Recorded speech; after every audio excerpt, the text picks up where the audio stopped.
They stopped me at the gate. "Ma'am, I'm gonna need you to step aside. You're not on the list." I blinked. "Excuse me?" The young Navy petty officer glanced down at his tablet again, nervous now. "I'm sorry, ma'am. There's no Marissa Blake listed under Lieutenant Blake's family. I've got Commander James Blake, Mrs. Ellen Blake, and Mrs. Lindsay Blake, his wife." That was it. 3 names. My father, my mother, and his wife, not mine. I looked up just in time to see a familiar black SUV glide to a stop by the security booth. The door swung open, and out stepped my younger brother, Noah, in his gleaming dress whites. His uniform practically shone in the Annapolis morning sun. He caught sight of me at the checkpoint, frozen, ID in hand, while the petty officer awkwardly shuffled his feet. And then he smirked, turning to his wife, "Lindsay," he said just loud enough for everyone to hear, "guess she should have married a real officer instead of playing with spreadsheets." I felt the words hit like a slap. Behind them, my mother suddenly became very interested in adjusting her pearl necklace. My father just frowned, annoyed, like I was an inconvenience causing a scene. None of them came forward, none of them said a word, they walked right past me like I was invisible. Like I wasn't even there. The petty officer, bless his poor heart, tried to stay professional, but his discomfort was written all over his face. "Ma'am, I really am sorry, but I'm going to have to ask you to wait over there." And I did. I didn't argue. Didn't plead.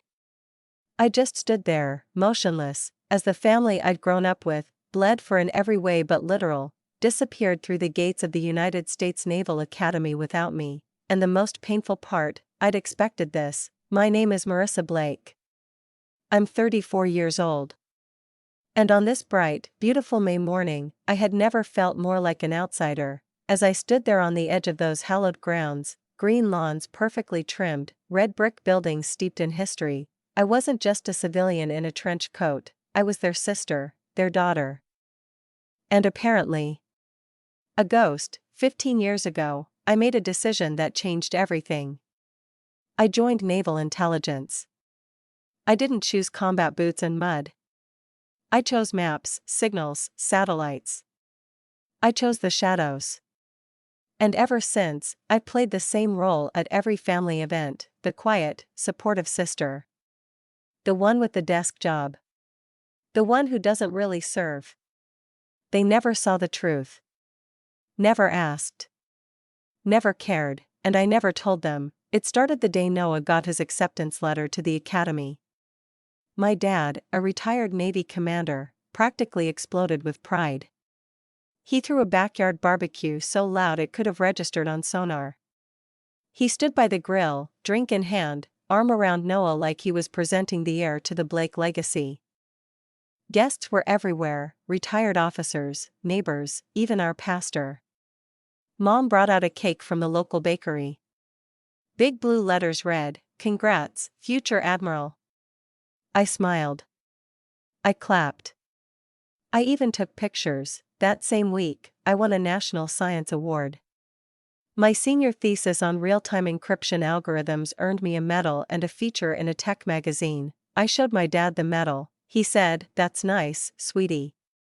Then, without missing a beat, turned to Noah and asked if he'd started working on his PT regimen, and that was it. My gold medal ended up in a wooden box in my closet, between a dried rose from senior prom and a silver dollar from Grandpa. Forgotten. Like me. Years later, when I told them I'd been accepted into naval intelligence, my dad paused his evening news broadcast just long enough to frown. "Intel?"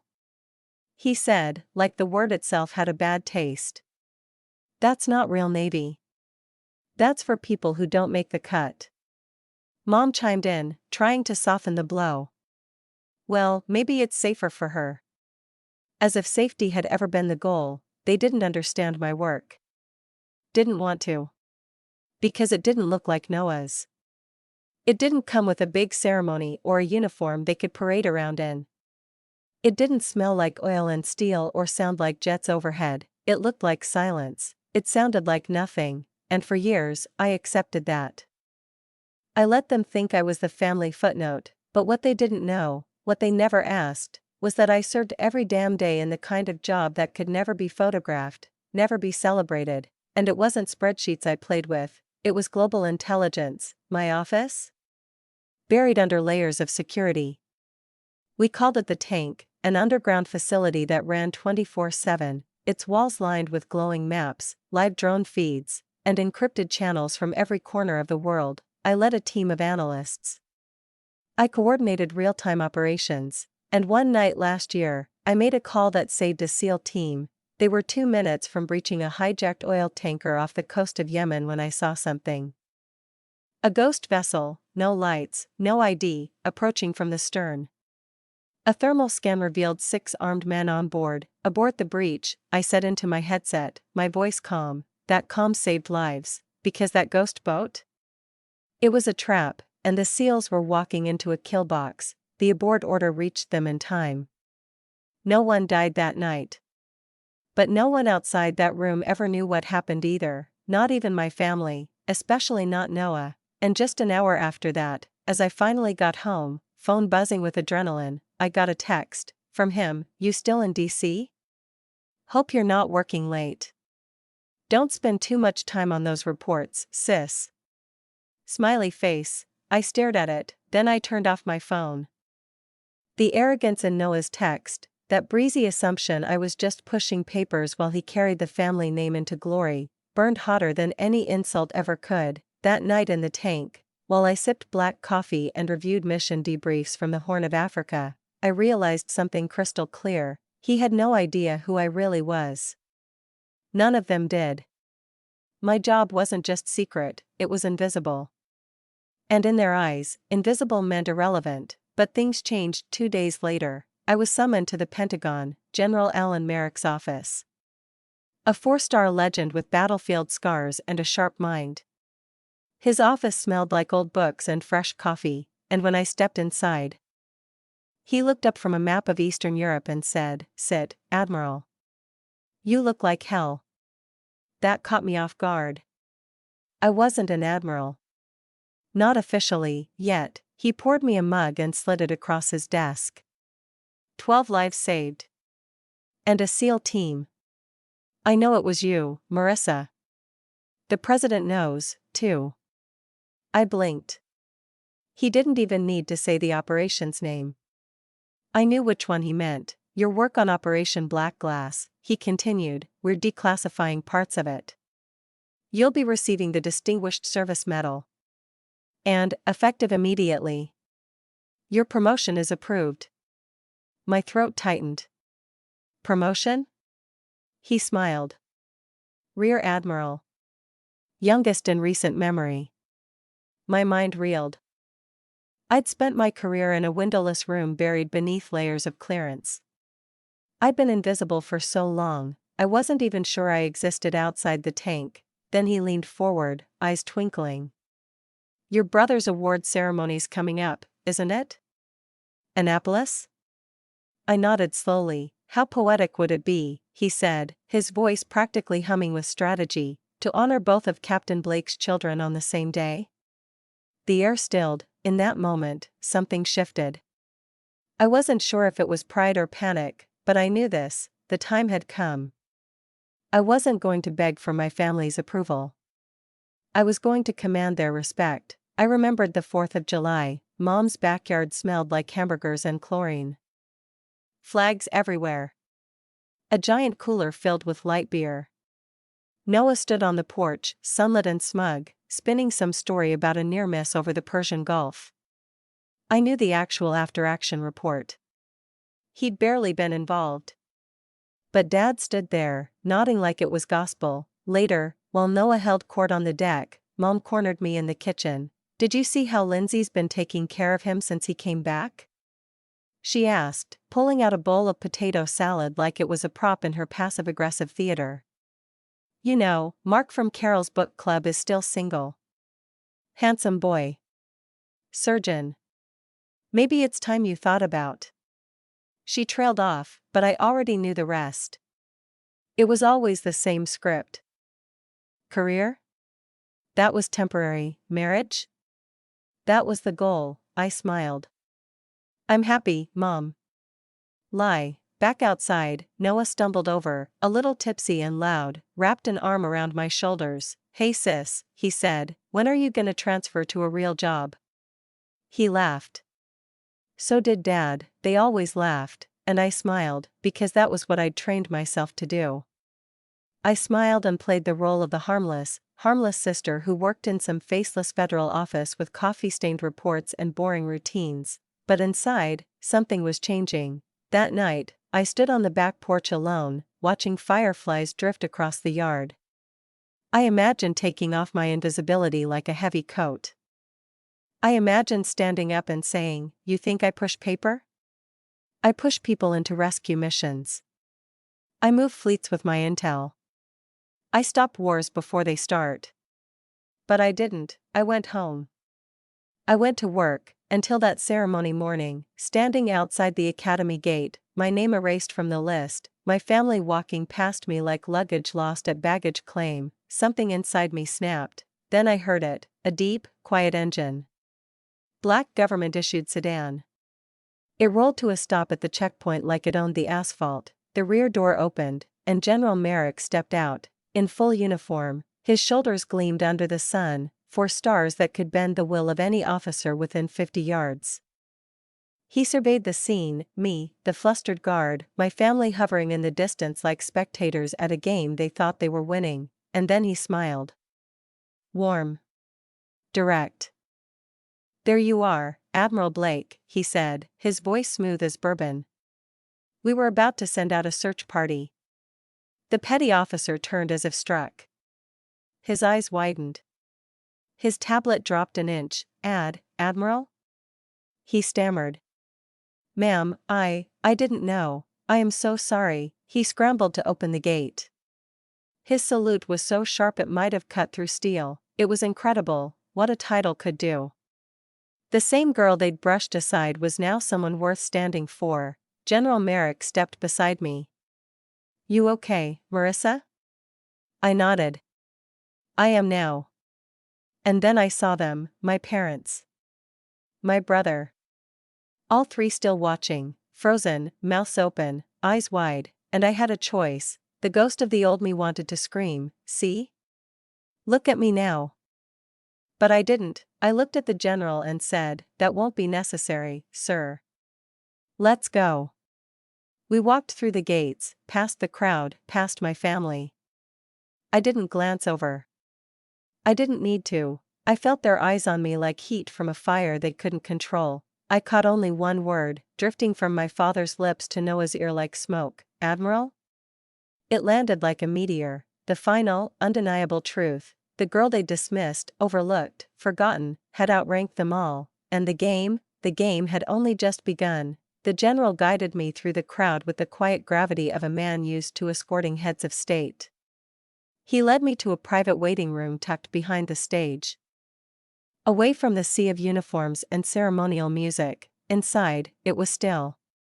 A few leather chairs, a pitcher of water, a full-length mirror. He placed a hand lightly on my shoulder. "Take a moment, Admiral. The ceremony begins in 15. Then he left me alone. I stared at my reflection for a long time. The woman looking back wasn't a mystery anymore. She was precise. Poised. In full control of the storm, with careful, practiced fingers, I removed my trench coat and laid it neatly across the chair. It was the last layer of camouflage, the final scrap of civilian armor. Beneath it, my dress whites. Pressed. Immaculate. A uniform that told its own story, from a small velvet box in my purse. I retrieved the pins, 2 silver stars, click. Left shoulder, click. Right, each pin snapped into place like a final lock turning. This wasn't about showing off, it was about showing up. Rear Admiral Marissa Blake. I whispered the title in my mind, letting the weight of it settle where the ache used to be. I didn't need their applause. I just needed the truth to be seen. I stepped out into the VIP section. The music was softer now, the seats filling fast. I recognized faces, commanders, staffers, analysts I'd worked with in shadows. A vice admiral I'd once briefed in Qatar gave me a warm smile. "Admiral Blake," he said, shaking my hand. "I heard they were finally declassifying black glass." "Brilliant work. Congratulations." A Marine general nearby nodded. "You and your team saved more lives in 1 year than most field officers do in a decade. We owe you one." I thanked them, shaking hands with the quiet pride of someone who'd spent years swallowing every win. Their respect wasn't loud, it was solid. Real. Unmistakable, but across the aisle, I could feel it again, their eyes, my family, watching me. I didn't look at them. I didn't need to. The tension in the air told me everything. My mother probably clutched the ceremony program like it was a fan, trying to process the fact that her daughter, the desk jockey, was seated with generals. My father, silent, trying to do the math. And Noah. Oh, I could feel his stare like a laser across my back. He'd seen the stars, he'd seen the seat placement, and he knew exactly what it meant. I met his gaze, just for a second, calm, cool, impassive. Then I turned away. The ceremony began. The captain at the podium had the voice of a seasoned showman, polished brass and absolute authority, and now, he announced, "For the presentation of the Navy and Marine Corps Commendation Medal to Lieutenant Noah Blake, for meritorious service in support of combat operations."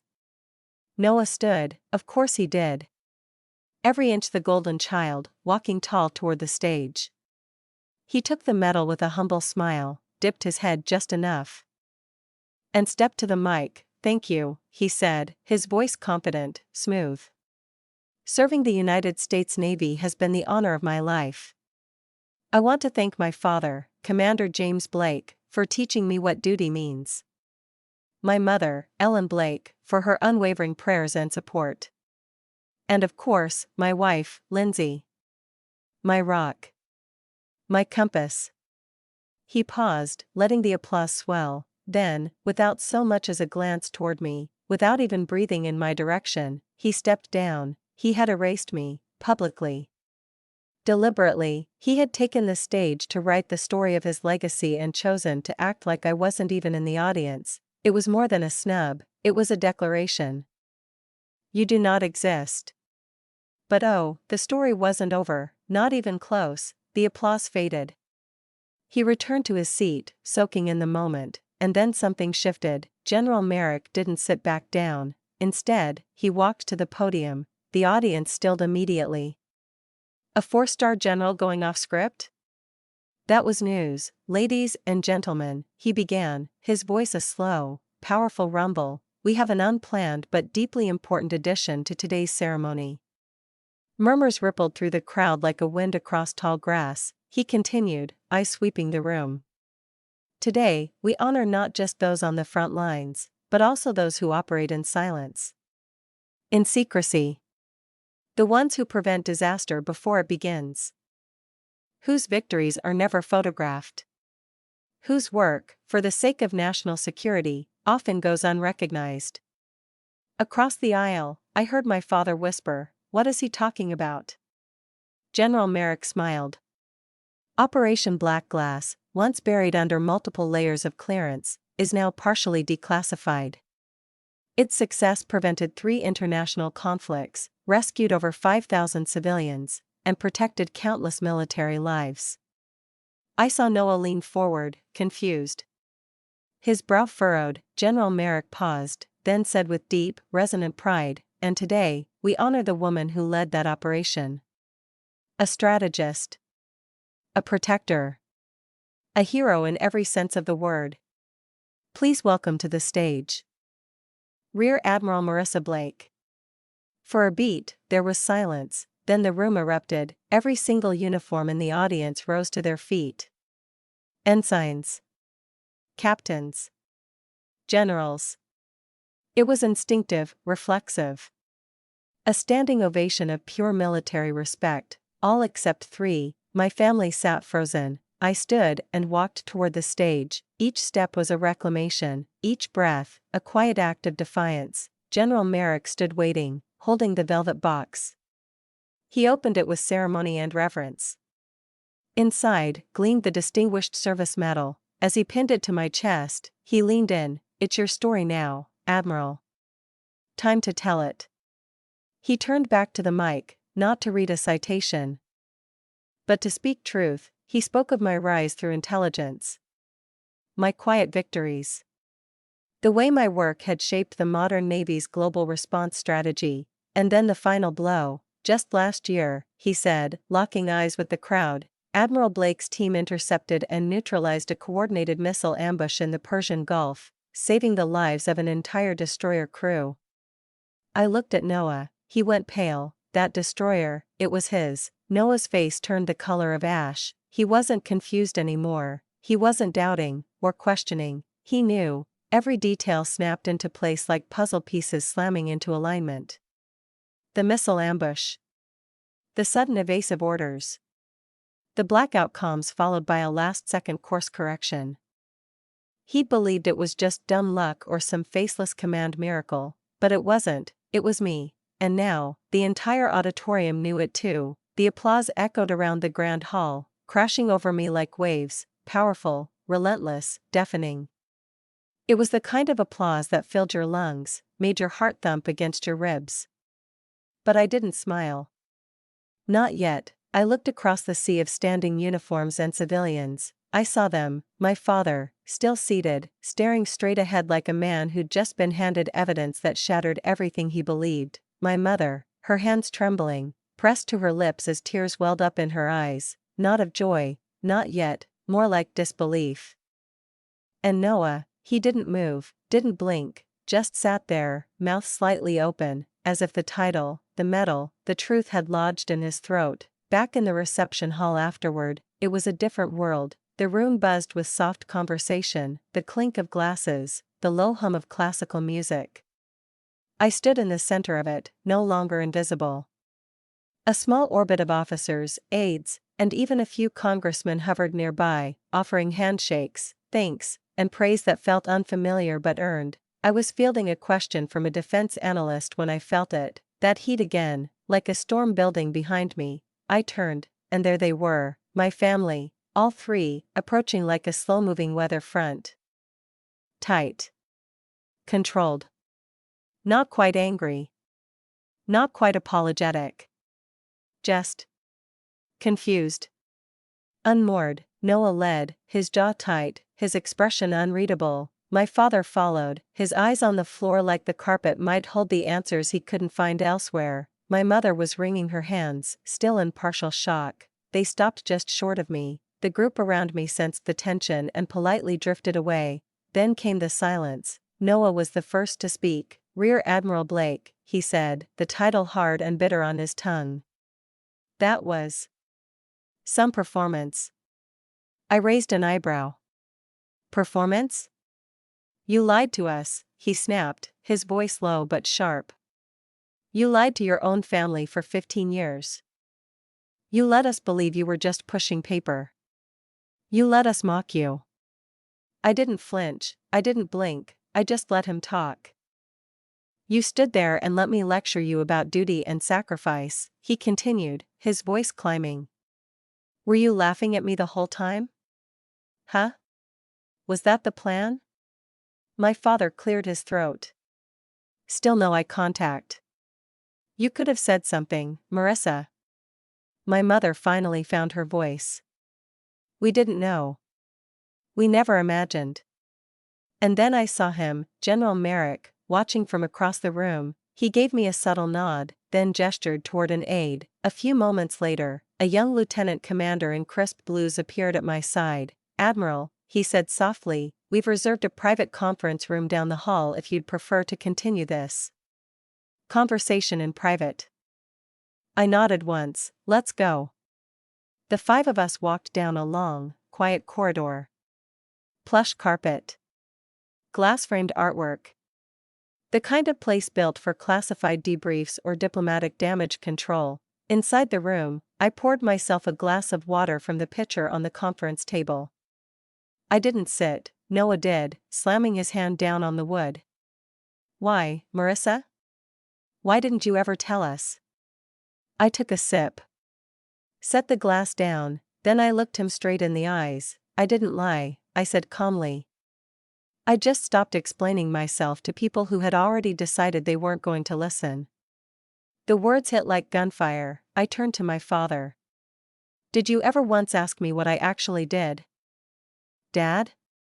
Or did you just assume, because I wasn't in boots and carrying a rifle, that I didn't matter? He looked up then, there was something raw in his eyes. Something broken, regret, maybe, or recognition. I turned to my mom. Did you ever ask if I was happy? Or were you just waiting for me to get married so you could check that box, too? She said nothing. Just pulled a handkerchief from her purse and dabbed at her eyes. Noah was breathing hard, staring at the floor. I wasn't laughing at you, I told him. I was saving your life.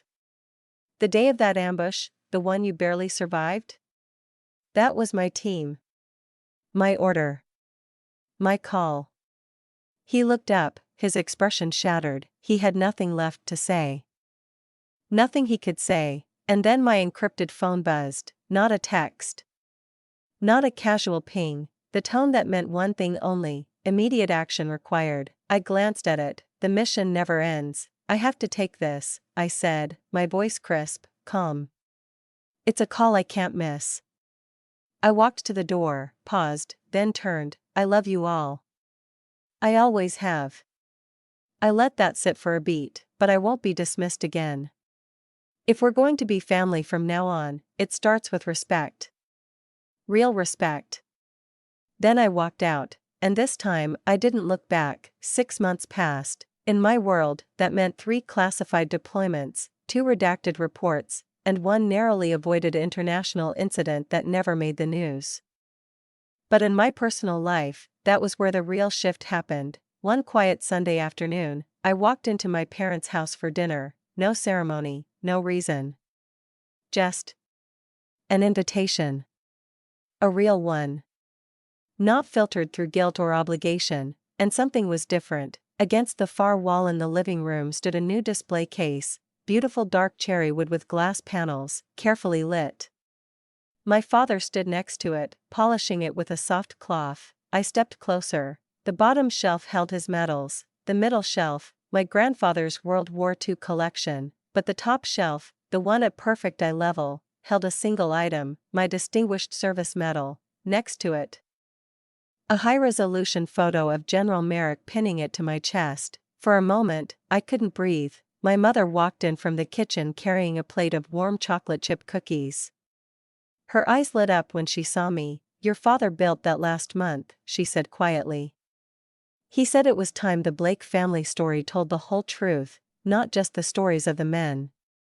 It wasn't a grand apology, but it was something better. It was acknowledgement. That evening at dinner, the air felt lighter. There were no jabs. No war story monologues.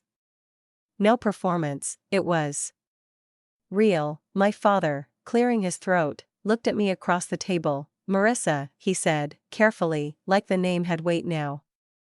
What's your biggest challenge with high-level personnel coordination at the Pentagon? I imagine the politics get tricky.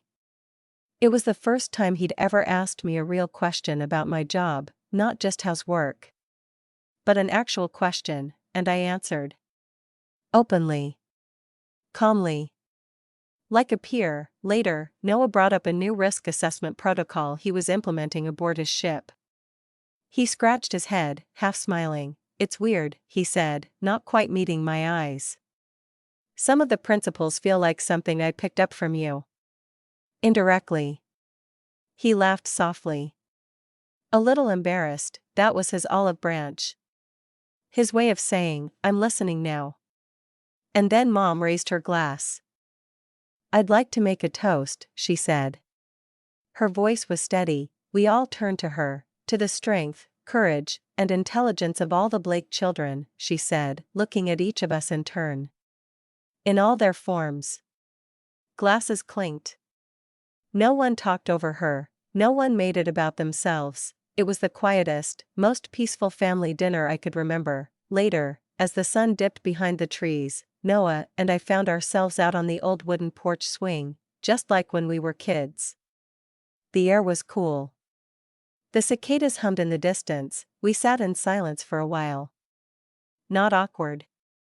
Just comfortable. He was the one who broke it. "I'm sorry, Marissa," he said, eyes still on the tree line. "For everything. The way I talked to you. The things I said." I stayed quiet. He swallowed. "It wasn't about you. It was me. I needed to feel like I was the one carrying the torch. I needed to live up to Dad's expectations, and the only way I knew how to do that was by putting you down. It was small. And wrong. And I see that now." His voice cracked at the edges. It wasn't rehearsed, it was raw and real. I turned toward him, feeling something deep in my chest crack open. "Finally, thank you for saying that," I said. I looked up at the stars just beginning to appear. For the longest time, I thought I needed this family's approval to feel whole. I thought I had to earn it, prove it. He nodded, listening. "But now I know," I continued, placing my hand over my heart. "My worth was never something any of you could give me. It's always been mine." I smiled, genuinely, easily. "Having you see it now? That's a gift. But it's not a requirement anymore." He chuckled under his breath, nodding. "I'm really proud to be your brother, Marissa. And this time, I didn't hesitate. I'm proud to be your sister." That moment, that was the real ceremony, not the medals. Not the stage. Not the applause. It was this, a quiet swing in a Virginia backyard. A conversation filled with humility and healing. No spotlights. No uniforms, just family, finally seeing one another. Not for who we were expected to be, but for who we truly were, and in that peace, I realized I hadn't won a war. I'd built something better, a dawn, a new beginning. Rear Admiral Marissa Blake's journey reminds us all, our worth isn't decided by applause, or medals, or even the ones we love most. It's decided in the quiet moments, when we stand our ground, tell the truth, and claim our space in the world without apology. Have you ever felt like Marissa? Like your story was written in someone else's ink? Tell us in the comments. And if you're ready for more stories that challenge expectations, validate your experiences, and light a fire in your chest, subscribe to Chosen Revenge. Because your voice, it deserves to be heard. Marissa Blake, a high-ranking intelligence officer in the U.S. Navy, spent her life in the shadow of her younger brother Noah, a combat officer celebrated by their family as the real hero. Branded a mere desk jockey, Marissa was excluded from his awards ceremony and erased from their family's narrative of service. What no one knew was that Marissa had led covert intelligence missions that saved thousands of lives, including Noah's, when she prevented a deadly ambush during one of his deployments. Her quiet strength, strategic brilliance, and unwavering commitment to duty had made her a key player in global security, without ever stepping into the spotlight, until one day. She did. When she appeared at the ceremony as a Rear Admiral, her family, and the world, were forced to reckon with the truth. The quiet sister they overlooked was the one who'd earned the highest honors. And as she walked onto that stage, she didn't just claim her recognition, she rewrote her place in the story. Not all battles are fought with bullets, not all heroes wear glory on their sleeves. Sometimes, the most powerful people are the ones you never saw coming. Marissa's journey reminds us that our worth doesn't come from who sees us, it comes from what we stand for, even when no one's watching. Respect is not something to beg for. It's something to embody, and eventually command. Have you ever felt invisible, underestimated, or dismissed by the very people you loved? You're not alone, and your story matters here. Drop a comment and share your truth. Like this video if Marissa's journey gave you chills. Subscribe to Chosen Revenge for more powerful stories of redemption, resilience, and righteous justice. Because here, we don't just tell stories, we reclaim them.